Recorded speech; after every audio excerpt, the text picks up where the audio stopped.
வெயிலுக்கு இதமாக தேங்காய் பால் சாதம் இன்க்ரீடியன்ட்ஸ் நோட் பண்ணிக்கோங்க.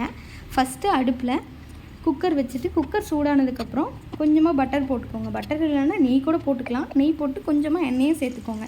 எண்ணெய் சேர்த்துட்டு ஒரே ஒரு ஏலக்காய், 2 பிரிஞ்சி இலை, கொஞ்சம் கல்பாசி போட்டுட்டு 3 பச்சை மிளகா காரத்துக்கு ஏற்ற மாதிரி எடுத்துக்கோங்க. ஒரு பெரிய சைஸ் வெங்காயம், அப்படி சின்னதாக இருந்ததுன்னா 2 கூட சேர்த்துக்கோங்க. அது கூட கொஞ்சம் உப்பு சேர்த்துக்கோங்க. சாப்பாட்டுக்கு தேவையான அளவு இதிலேயே போட்டுருங்க. நல்லா சாட்டே பண்ணுறப்போ ஒரு வாசம் வரும், நல்லாயிருக்கும். ப்ளஸ் வந்துட்டு பட்டை, 2 ஏலக்காய், 1 லவங்கம், கருவேப்பிலை தழை, 1 கொத்து. அது நல்லா அரைச்சிக்கோங்க. அரைச்சிட்டு மிக்ஸ் பண்ணிக்கோங்க. கருவேப்பிலை தழை அரைக்க தேவையில்லை, ஏன்னா அரைச்சா வந்துட்டு பெரியவங்களாகட்டும் சின்னவங்களாகட்டும் எடுத்து வைக்கிறாங்க. ஸோ அதனால் நான் அரைச்சி சேர்த்துக்கிட்டேன். அதில் ஒரே தக்காளி பெருசாக போட்டுட்டு நல்லா வணக்கி விட்டுருங்க. அதில் 4 ஸ்பூன் இஞ்சி பூண்டு பேஸ்ட்டு நல்லா போட்டு வணக்கிடுங்க. வாசனையாக இருக்கும். ப்ளஸ் வந்து ஹெல்ப் பண்ணி கொடுக்கும் டேஸ்ட்டை. ப்ளஸ் 1 கொத்து புதினா இலை நல்லா போட்டு சாட்டே பண்ணிவிட்டு வணக்கிட்டே இருங்க. வணக்கினதுக்கப்புறம் நான் எடுத்துக்கிற ரைஸ் வந்து போடுறேன்.